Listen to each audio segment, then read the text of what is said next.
Okay, our next letter is the Hebrew letter Ayin. It is spelled Ayin, Yod. This is a Hiric Yod, so it makes the E sound, the long E sound. And we have a Nun, which is a final Nun. So, Ayin. Ayin is a pictograph of an eye. And the way that I remember it is because the first part of pronouncing this is I, Ayin. So that helps me to remember that it's the pictograph of an eye. In English, Ayin is spelled Ayin. I would like to remind you, do not confuse this with Sadi, because Sadi is similar to Ayin, and it can be confusing while you're getting used to it. But notice that Sadi comes all the way from the top of the box, all the way down to the bottom of the box, and goes back straight along the bottom of the box, and then has a sort of a yod here at the end. So you can see how Sadi could be a little bit confusing. Let's look at the first word for Ayin. And this word is ashir. You have the long E sound because you have the Hiric Yod, so it's ashir. And I think, I may be mistaken, but I think in Hebrew, the Hebrew pronunciation is ashir. It's more of a W sound than an R at the end. But I'm not positive about that. I've just heard a lot of Hebrew words spoken where R is ending, and it's more of a W sound than the R sound. And ashir means rich, wealthy. Let's look at the next word. It's an ayin with a sere that makes the A sound. So this is 8, which is the equivalent of a pen or a stylus. Our next letter is Pei, and Pei is a picture of a mouth. And the way I remember this being the pictograph of a mouth is that it looks like a mouth from the side. You see, this is the upper lip, and there would be the front teeth, and this is the lower lip. And in the Pei Sophite, it comes below the line of our regular letters, and it is like a person with their lower jaw dropped down. So you have the regular Pei, and then the Pei Sophite, or the Pei I can't believe it. So it is spelled Pei Aleph. You see that it is a kefid, beged kefid, so it has to have this inside, this dagesh inside, for it to be the plosive sound. Otherwise, it would be the fricative sound, Fe. And you see Pei has a sere underneath it, and this is followed by an aleph, which has no sound of its own. So it's pronounced Pei. Pei. Now don't be confused by the Pei Sophite with the koof Sophite, because they look the same except for the Pei has this portion that is coming down and making it look like a mouth. Let's go to the first word with Pei, and this is Pei, reish, chet. You see we have a Pei, an A sound, and it's the plosive P, so it's Pei, and then you have the reish with the patak underneath. So that's an A sound. So it's Pei, ra, ch. Perach, perach, and that means flower. Then we have another word, and I want you to notice something on this word because of the schwa. We're going to be pronouncing this a little bit different. We have the pei, and this is supposed to have also a hard P sound. It's not the face sound, I'm sorry. But this is pa, re, re. You have the Hiric yod, so that's the E sound. So this is pri, pri, pri. It's just like the English word, P and R, and then AY, pray. But this is pri, which is fruit. Okay, the next letter we're going to look at is the letter Sadi. And Sadi is a picture of a pathway. One path may be meeting another. And the way that I view that is, it looks like we've got an intersection here. So it's a road, a way, a path. And then we've got the yod coming into the path. So that's the way that I remember Sadi. Sadi is spelled Sadi, Dalet, Yod. And it is a Dalet because it's Beged Kefet and it's got the dot inside. So it's the hard D sound and not the sound, but the duh sound. And the E sound is because of the Hiric Yod. So it's Sa, A sound because of the Patak, Sa-di, Sadi. Now, make note that it is not Ayin. The Ayin looks similar, but they are different, so make sure you're aware of their differences. Sadi comes down all the way and cuts back across the bottom of the line, and then has a sort of a yod coming into it from this side, from the right side, the leading edge. So, Sadi. One word we have for beginning with Sadi is Zom. Zom. This is the Sadi, and then the Cholam, which is the O sound, and then this is final mem. The only final letter, the Sophete, the only Sophete that stays within the box, does not come below the box. So Zom, and that is a fast.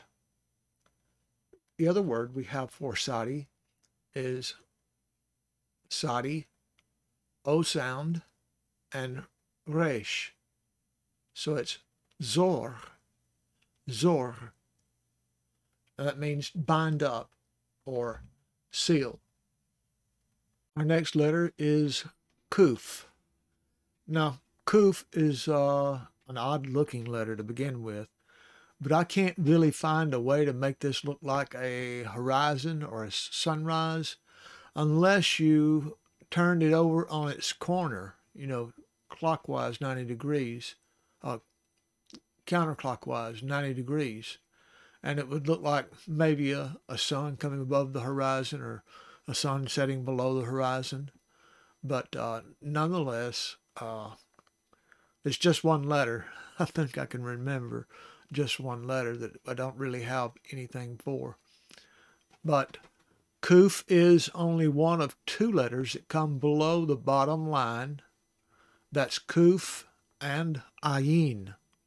And ayin just barely comes below, but koof comes way on down below as far as the final sophete come down. Anyway, koof is spelled koof, wall, fe. Notice there's no dagesh here, so this is the fricative sound. It's the final sophete of a pei.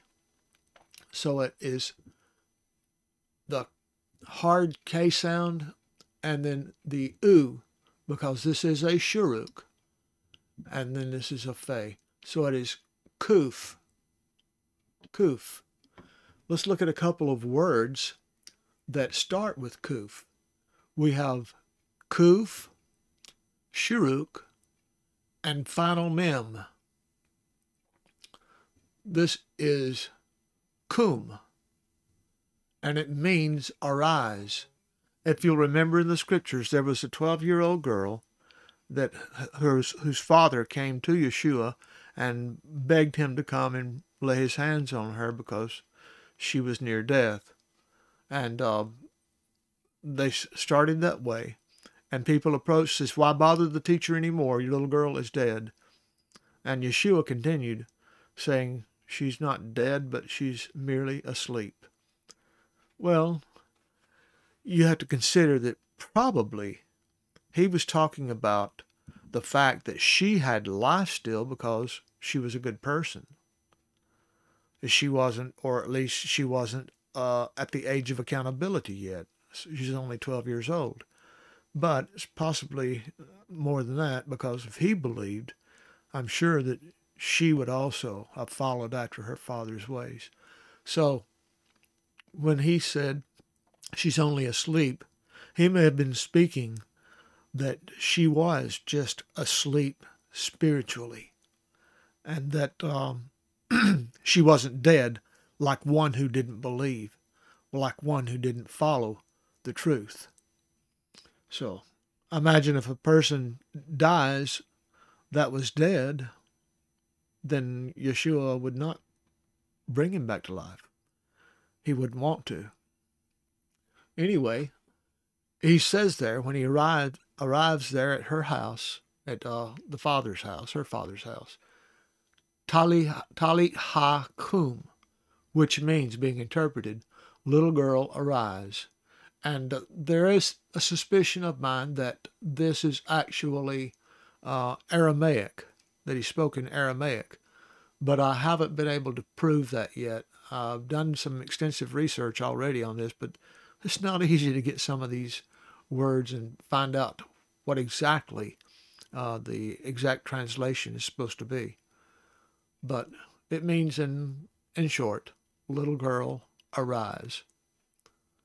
Kum, we know, does mean arise in Hebrew, but there are many Hebrew words and many Aramaic words that are the same.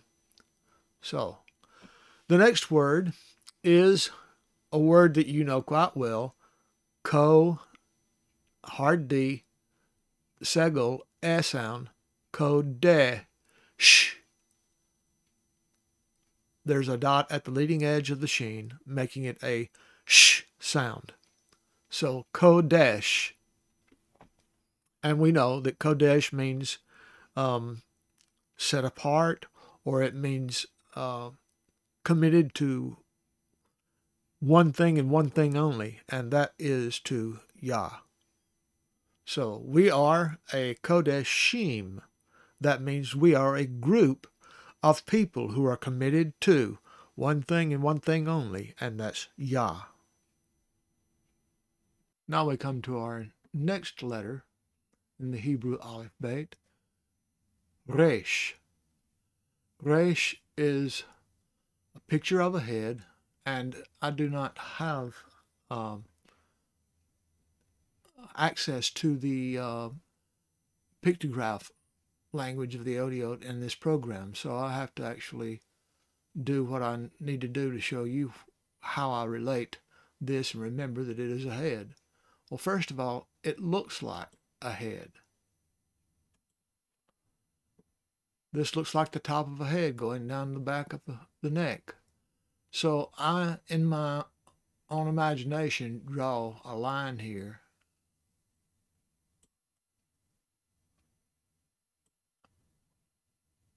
Nose.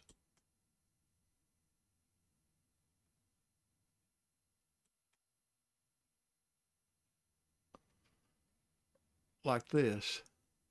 And this is like a head, except it's just missing the face. So I fill that in with my imagination, and I've been able to remember that, so it helps. it helps to remember that the reish is the head. And of course, as time goes on, you get more and more used to that, and it will be easier for you to imagine. Okay, let's look at the spelling of reish. You make the reish by gargling in the back of your throat. It's a throat sound. That's where reish comes from. It's from the throat. So, and then reish. Of course, this is a sere, and it has the A sound here. So it's A with a yod, A with a yod, and then the sh sound on the sheen makes it reish. Now, I'd have to point out to you that it is not a dalet or a final kaf or kaf sofit, as you would have it. Notice the dalet has a tail on the leading edge, reading right to left. On the leading edge, it has a tail, and a reish has no tail. It simply comes all the way down. Sometimes it will come straight across and straight down in a perfect angle. Depends on what fonts you're seeing. But it does not it looks the same as a final kaf. But note, the final kaf comes down below the normal line for the bottom of the letters. So if you see a final kaf, it will be longer than the reish. So, reish. It's hard to get used to saying it that way, but that's the way it's supposed to be said. So we'll do it and get used to it. Now, two words we have for beginning with the letter reish. Reish is reish, wall, final mem sofit. And we have a dot over the wall, making this a cholam. So it's rom, which means high. And we have another word that is very similar, but it's got the shuruk instead of the cholam.